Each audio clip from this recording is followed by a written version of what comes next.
Good morning. Happy Thursday. Here I am coming to you from a bathroom again, and not because Sal's sleeping this time, but because he's up and I don't want him to know where I'm at. So, I just wanted to talk about like state of mind more than anything because I know a lot of people struggle with it. I struggle with it especially. And the answer is like super simple, and I hate that it's so simple because I know that like I've heard this answer and I will like tell you this answer and you're gonna be like, okay, that's bullshit because that's what I always thought too. But before I get to that, like I just say like things were just so miserable in my life that I had no other option. So maybe it becomes like that for some people as well. They basically hit their bottom and it's either death or happiness, you know what I mean? And somewhere you feel empowered, so you choose happiness. So like that's what the answer is, just choosing to be happy. I know that's like information that like doesn't really help most people because especially, and here's the thing, like I totally sympathize with people who are diagnosed with depression and have like a bunch of mental health issues because I get it. I'm diagnosed bipolar, depression, PTSD, anxiety, ADHD, like the list goes on and on and on. And because of those diagnoses, especially like at a very young age, I always felt like they defined me, which therefore they limited me. And so happiness was really hard to find. It was very hard to tap into that. Only when I got off all of my psych meds after 15 years of hundreds of psych meds, only after I said that's enough and I got off of them and switched to vitamins and supplements, like was I able to really think clearly. And at the end, like I was only on Prozac, and it was a low dose, and it was enough to keep me so incredibly clouded about just everything in life, in every part of me, and who I actually am as a person. And not only that, like as having bipolar, I feel like Prozac increased a lot of my bad habits and tendencies and just impulsivities. So stepping back from that, it is possible to be totally messed up in the head and get control of that. Sure, supplements and vitamins help, but finally, after like 15 years and maybe like 10 therapists, I was like, I should start doing some of the things these therapists tried to teach me. And I did. So I called it my self-therapy because right now, like, I don't go to a therapist, which I will be soon, but I like am still incorporating those therapeutic techniques into my daily life. And the main thing is self-talk. And I talk about that all the time because I'm always talking to myself, and self-talk is awesome. And my kids hate me, I'm sure, because I'm sure my daughter hates me already because I'm always like, well, just self-talk. Like, and I'm totally, all of her issues are valid and whatnot. I'm just teaching her very young how to manage it because we all should have been taught very young how to manage our state of mind and our emotions. So basically, I was at a point of, I was suicidal. I wanted my life to end. I didn't like where I was, who I was with, what my kids were living in, and how we were living, and all these things I hated. So the easiest option would have been to have just ended my life. And, I've like dealt with suicidal ideation more than half my life. It's rough. It's rough like not wanting to live, but like now I have kids, so I have to stay alive for them. And I firmly believe like there's two cats in here going nuts right now, but I always tell everybody, like back when I was in active addiction, the universe was like, we're not going to kill you, that's the easy way out, we're going to give you a kid. And they did. I had my daughter and she saved my life. And then having both kids was like, oh my god, I couldn't just leave them, I couldn't just abandon them, I couldn't just give up on them and me and all that. So what did I do? I started telling myself every day throughout the day that I was going to be happy. That's it. I hung up shit around the house too, like positive affirmations and stuff to keep me grounded. The self-talk was real, especially because like at the end of my marriage, like the last 6 months, it was all basically just Stockholm syndrome and playing a game to make sure that like I was focused completely on myself, but still had him thinking that like I wasn't gaining control of my life and my reality and what was actually going on. So to be in that space and still be able, like, worried every day there was going to be a police raid or he was going to kill me or whatever, like, terrified every single day, and I was still able to start telling myself I was going to be happy. And after like a good week to 2 weeks of this, like, things began to change. And it was huge being off the psych meds. Like, the most progress I'd made in my entire life was those 2 weeks of just telling myself I was going to be happy. Like, no matter what, regardless of whatever situation, I was going to be happy. And I was going to focus on me and focus on my kids and do what needed to be done for me and them. Because obviously the person that I was with did not give a shit what happened to any of us for years. And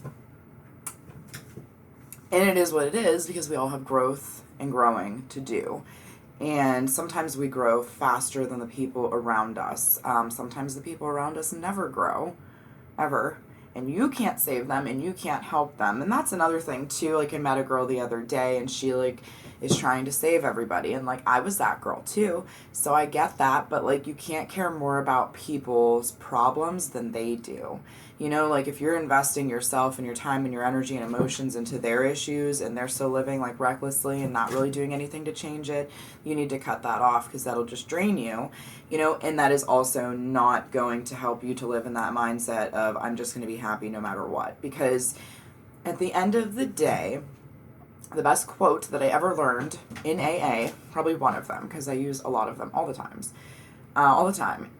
is that you have to be selfish in order to be selfless, right? Like, and I know people are like, oh, being selfish. Like, no, but for real. And it comes down to that whole you can't pour from an empty cup quote as well. You need to take care of yourself. And if you're not taken care of, you project all that shit onto other people. And if you're not taken care of, you will fall apart faster and easier and quicker every single time. So start today by just telling yourself, I'm going to be happy. And the power of positivity. Like, that's what I'm always preaching about, is like, just be positive. Like, there's no reason to be a pessimist whatsoever. Like, you could be optimist, you could be a realist, whatever. But to be a pessimist and to sit in self-loathing, that's not going to get you anywhere, right? And like, you just need to move on from that. Things in life are not meant for us. If certain things don't work out, don't spend a lot of time, being upset by those things that you don't have anymore, because you know what? The universe gives you exactly what you need and will take from you what you don't need and what is not good for you and what is not meant for you, and will give you what you are ready to receive when you're ready to receive it, And, life is huge. It's long. Life is so long. So to be upset long term about things that like didn't work out for us, like, that just means that there's so many more opportunities in store for you and so many bigger things, right? So I always tell everyone that there's like comfort and like happiness and rejection. Like, I like that. I like when things don't work out for me in life to an extent. Cats. I haven't taken one sip of this. But I like when certain things don't work out for me in life, because it also makes me step back to realize like, I still need to work on myself and something bigger and better is coming. But at the end of the day, like, you should be working on yourself. It's all about self-talk. It's all about telling yourself you're going to be happy. Because, like, truly, if you're not truly happy, like, why would you go get into a relationship like that? Or why would you go try to be around other people just to, like, misery loves company, rain on their parade? Like, why would you do that? Like, if you want to be a miserable piece of shit, like, stay home. Don't get into relationships. Just stay by yourself and figure it out. Or don't. Just stay alone. But, like, don't hijack other people's lives because you're unhappy. And that's probably where the biggest part of this comes from, is because, like, my life was basically hijacked for 6 years by someone who was miserable and who is miserable. And that, like, that is just, that it should not be like that. Like, you should get your ducks in a row before you go try to hang with anyone else's ducks, right? So to end that, happiness, like, that's like all I was thinking about this morning, because I dropped my daughter off at school, and my like most favorite librarian of all time was outside, like, for pickup line, and she lifted up her pant leg to show my daughter that when she put her cat socks on this morning, she thought of her. I have a cat on my shirt. I have cats in the bathroom. Say hi. Say hi. This is Mr. Presley. So, Yeah, I thought that that was super freaking cool that my favorite librarian from high school is now her favorite librarian in elementary school, and she wears cat socks and thinks of my daughter. So she kind of thinks of me too. Anyways, but happiness, right? So I launched my big news. Go check it out. DanteSkyCo.com. It's DanteSkyYYCO.com. And Dante is my son's middle name, and Sky is my daughter's middle name. And so Dante Sky Collaborative is my new company. Yay! Rossnock Naturals is completely shut down. I'm still working on the Facebook page and getting it like switched over. I'm not really sure why. It hasn't been switched yet. Usually that's like a quick thing, but we'll figure it out. So, but yeah, go check out my website. Go subscribe and like subscribe here too because I'm going to be more active on YouTube now that I can be. And I can't even get a custom link until I have 100 subscribers. So I know that like more than 100 people have watched these videos. So if you could just go subscribe, that would be awesome.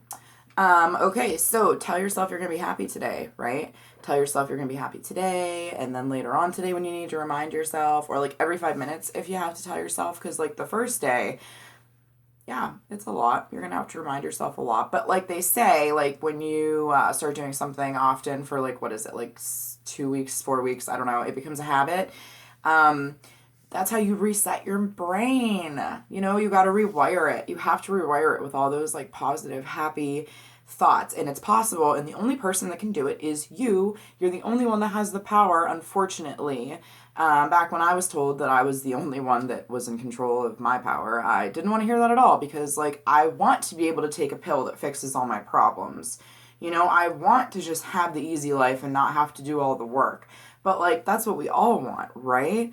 But that's not reality, you know, and we know that. And so, surprise ending, I enrolled to go back to school.